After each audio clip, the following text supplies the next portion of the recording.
ನೋಡಿ, ಈಗಾಗಲೇ ಗಮನಿಸ್ತಾ ಇದ್ವಿ, ಒಂದ್ ಕಡೆ ಮಹತ್ವದ ಮೀಟಿಂಗ್ ಕೂಡ ನಡೆದಿರುವಂತದ್ದು, ಇನ್ನೂ ಕೂಡ ಬ್ಯಾಕ್ ಟು ಬ್ಯಾಕ್ ಮೀಟಿಂಗ್ ನಡೀತಾ ಇದೆ. ಯಾವ ರೀತಿಯಾಗಿ ಕಠಿಣ ನಿರ್ಧಾರವನ್ನ ತೆಗೆದುಕೊಳ್ಬೇಕಾಗತ್ತೆ, ಬೇರೆ ಬೇರೆ ದೇಶಗಳ ಸಪೋರ್ಟ್ ಕೂಡ ಈಗ ಸಿಗ್ತಾ ಇರುವಂತದ್ದು ಭಾರತಕ್ಕೆ. ಎನಿ ಮೂಮೆಂಟ್ ನೀವು ಪಾಕಿಸ್ತಾನದ ಮೇಲೆ ಯುದ್ಧ ಮಾಡಿ ನಾವು ಕೂಡ ನಿಮಗೆ ಸಪೋರ್ಟ್ ಮಾಡ್ತೀವಿ ಭಾರತಕ್ಕೆ ಅಂತ ಹೇಳ್ತಾ ಇದ್ದಾರೆ. ಕಾಶ್ಮೀರದ ಗಡಿಯಲ್ಲಿ ಯುದ್ಧದ ಕಾರ್ಮೋಡ, ಜಮ್ಮುವಿನ ಸರ್ಕಾರಿ ಆಸ್ಪತ್ರೆಗಳಿಗೆ ಹೈ ಅಲರ್ಟ್ ಕೂಡ ಘೋಷಣೆ, ಸರ್ವ ರೀತಿಯಲ್ಲಿ ಸನ್ನದ್ಧರಾಗಿರುವಂತೆ ಸೂಚನೆ ಕೂಡ ನೀಡಲಾಗಿದೆ. ಎಲ್ಲ ಸಿಬ್ಬಂದಿ ತಯಾರಾಗಿರುವಂತೆ ಜಿಎಂಎಫ್ಸಿ ಸೂಚನೆಯನ್ನು ಕೊಟ್ಟಿದೆ. ತುರ್ತು ಔಷಧಿಗಳು ರೆಡಿ ಇಟ್ಕೊಳ್ಳುವಂತೆ ಸೂಚನೆ ಇದು. 24/7 ಆಸ್ಪತ್ರೆ ಸಿಬ್ಬಂದಿ ರೆಡಿಯಾಗಿ ಇರುವಂತೆ ಈಗ ಸೂಚನೆ ಕೊಟ್ಟಿದ್ದಾರೆ ಅಧಿಕಾರಿಗಳು. ನೋಡಿ, ಯಾವುದೇ ರೀತಿಯಾದಂತಹ ಸಂದರ್ಭದಲ್ಲಿ ತುರ್ತು ಸೇವೆ ಅಗತ್ಯವಾಗಿರುತ್ತೆ. ಯುದ್ಧ ಆದಂಥ ಸಂದರ್ಭದಲ್ಲಿ ಇರ್ಬೋದು, ಅಥವಾ ಸರ್ಜಿಕಲ್ ಸ್ಟ್ರೈಕ್ ಇರ್ಬೋದು, ಅಥವಾ ಏನ್ ಬೇಕಾದ್ರೂ ಆಗ್ಬೋದು. ಪಾಕಿಸ್ತಾನದವೇ ಏನಾದರೂ ತಲೆಕೆಟ್ಟು ಏನಾದರೂ ಬಾಂಬ್ ಗಿಮ್ ಹಾಕ್ಬಿಟ್ರೆ, ಇನ್ನೇನಾದರೂ ಆದರೆ ಗಡಿ ಪ್ರದೇಶದಲ್ಲಿ ಅಲ್ಲೇನಾದರೂ ಸಮಸ್ಯೆ ಆದರೂ ಆಗ್ಬೋದು. ಯಾಕಂತ ಹೇಳಿದ್ರೆ ನಿರಂತರವಾಗಿ ಫೈರಿಂಗ್ ಅನ್ನ ಮಾಡ್ತಾ ಇದ್ದಾರೆ.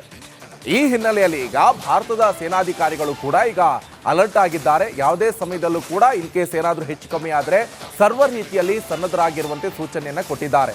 ಹಾಗೆ ಇನ್ ಕೇಸ್ ಪೂರ್ಣ ಪ್ರಮಾಣದ ಯುದ್ಧ ಆದಂಥ ಸಂದರ್ಭದಲ್ಲಿ, ಏನಾದರೂ ಹೆಚ್ಚು ಕಮ್ಮಿ ಆದಂಥ ಸಂದರ್ಭದಲ್ಲಿ ಗಾಯಾಳುಗಳಿಗಿರ್ಬೋದು, ಮತ್ತೊಂದು ಮಗದೊಂದು, ಎಲ್ಲದಕ್ಕೂ ಕೂಡ ಹಾಸ್ಪಿಟಲ್ ಮೇಯ್ನು.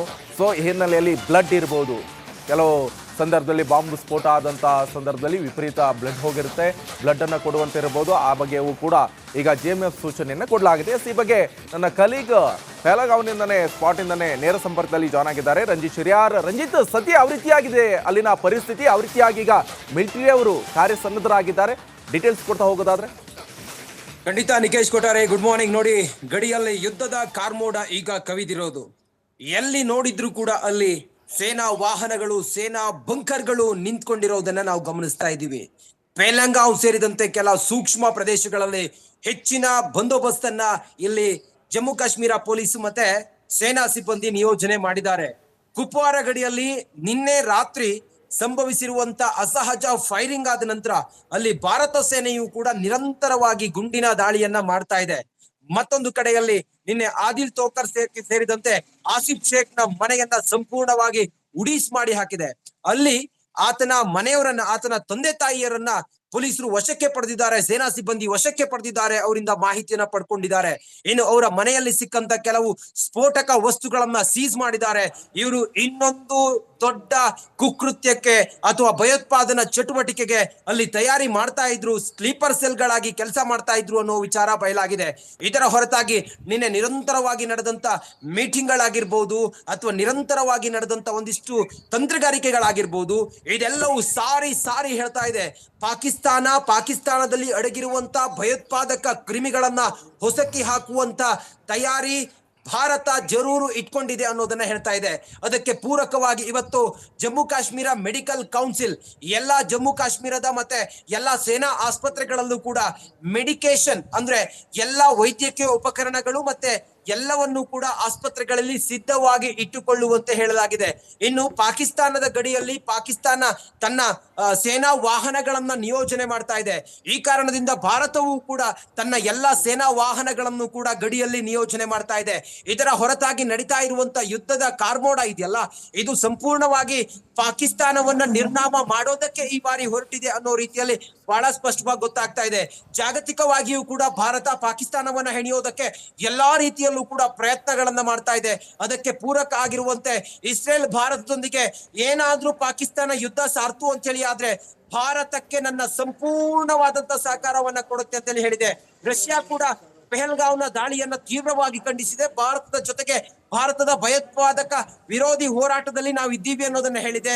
ಅಮೆರಿಕವು ಕೂಡ ಹೇಳಿದೆ. ಇದೆಲ್ಲದರ ಹೊರತಾಗಿ ನೋಡಿ, ಕೆಲವು ನಸುಗುನ್ನಿ ಕ್ರಿಮಿಗಳನ್ನ ಹುಸುಕಿ ಹಾಕುವಂತ ಕಾರ್ಯಾಚರಣೆಯು ಕೂಡ ಬರದಿಂದ ಸಾಗಿದೆ. ಪೆಹಲ್ಗಾವ್ ಸೇರಿದಂತೆ ಕೆಲವು ದಟ್ಟಡಿವಿಯ ಪ್ರದೇಶಗಳಲ್ಲಿ ಕೂಂಬಿಂಗ್ ಕಾರ್ಯಾಚರಣೆಯನ್ನ ಸೇನಾ ಸಿಬ್ಬಂದಿ ಮಾಡ್ತಾ ಇದ್ದಾರೆ.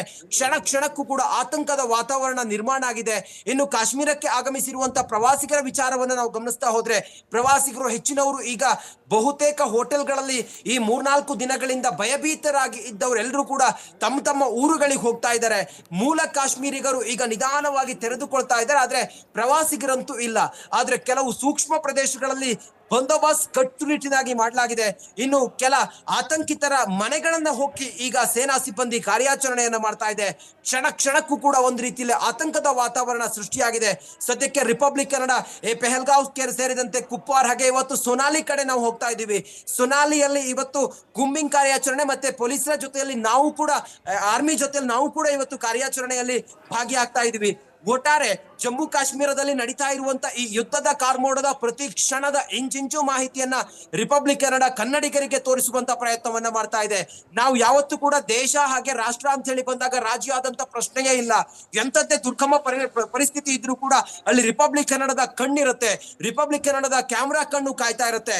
ಆ ಮೂಲಕ ಈ ದೇಶದ್ರೋಹಿಗಳಿಗೆ ಈ ಬಾರಿ ಭಾರತ ಮುಟ್ಟಿ ನೋಡಿಕೊಳ್ಳುವಂತ ಹೊಡೆತವನ್ನ ಕೊಡೋದ್ರಲ್ಲಿ ನೋ ಡೌಟ್.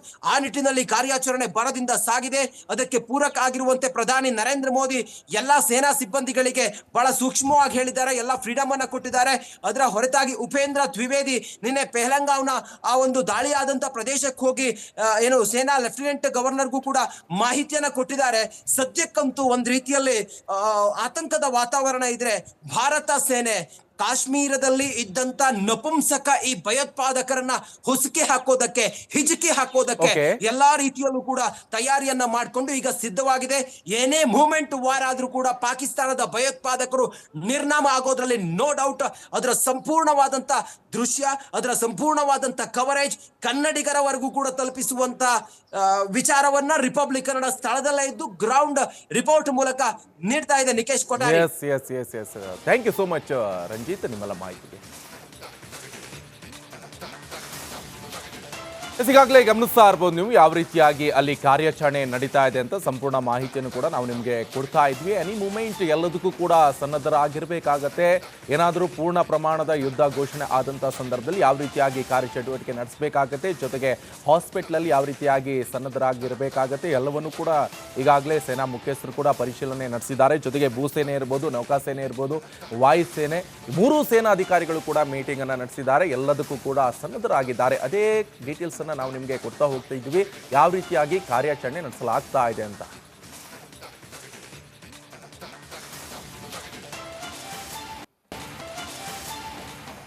ನೋಡಿ, ಈಗಾಗಲೇ ಗಮನಿಸ್ತಾ ಇದ್ವಿ ಒಂದ್ ಕಡೆ ಮಹತ್ವದ ಮೀಟಿಂಗ್ ಕೂಡ ನಡೆದಿರುವಂತದ್ದು. ಇನ್ನೂ ಕೂಡ ಬ್ಯಾಕ್ ಟು ಬ್ಯಾಕ್ ಮೀಟಿಂಗ್ ನಡೀತಾ ಇದೆ. ಯಾವ ರೀತಿಯಾಗಿ ಕಠಿಣ ನಿರ್ಧಾರವನ್ನ ತೆಗೆದುಕೊಳ್ಬೇಕಾಗತ್ತೆ, ಬೇರೆ ಬೇರೆ ದೇಶಗಳ ಸಪೋರ್ಟ್ ಕೂಡ ಈಗ ಸಿಗ್ತಾ ಇರುವಂತದ್ದು ಭಾರತಕ್ಕೆ. ಎನಿ ಮೂಮೆಂಟ್ ನೀವು ಪಾಕಿಸ್ತಾನದ ಮೇಲೆ ಯುದ್ಧ ಮಾಡಿ ನಾವು ಕೂಡ ನಿಮಗೆ ಸಪೋರ್ಟ್ ಮಾಡ್ತೀವಿ ಭಾರತಕ್ಕೆ ಅಂತ ಹೇಳ್ತಾ ಇದ್ದಾರೆ. ಕಾಶ್ಮೀರದ ಗಡಿಯಲ್ಲಿ ಯುದ್ಧದ ಕಾರ್ಮೋಡ, ಜಮ್ಮುವಿನ ಸರ್ಕಾರಿ ಆಸ್ಪತ್ರೆಗಳಿಗೆ ಹೈ ಅಲರ್ಟ್ ಕೂಡ ಘೋಷಣೆ, ಸರ್ವ ರೀತಿಯಲ್ಲಿ ಸನ್ನದ್ಧರಾಗಿರುವಂತೆ ಸೂಚನೆ ಕೂಡ ನೀಡಲಾಗಿದೆ. ಎಲ್ಲ ಸಿಬ್ಬಂದಿ ತಯಾರಾಗಿರುವಂತೆ ಜಿಎಂಎಫ್ಸಿ ಸೂಚನೆಯನ್ನು ಕೊಟ್ಟಿದೆ. ತುರ್ತು ಔಷಧಿಗಳು ರೆಡಿ ಇಟ್ಕೊಳ್ಳುವಂತೆ ಸೂಚನೆ ಇದು. 24/7 ಆಸ್ಪತ್ರೆ ಸಿಬ್ಬಂದಿ ರೆಡಿಯಾಗಿ ಇರುವಂತೆ ಈಗ ಸೂಚನೆ ಕೊಟ್ಟಿದ್ದಾರೆ ಅಧಿಕಾರಿ.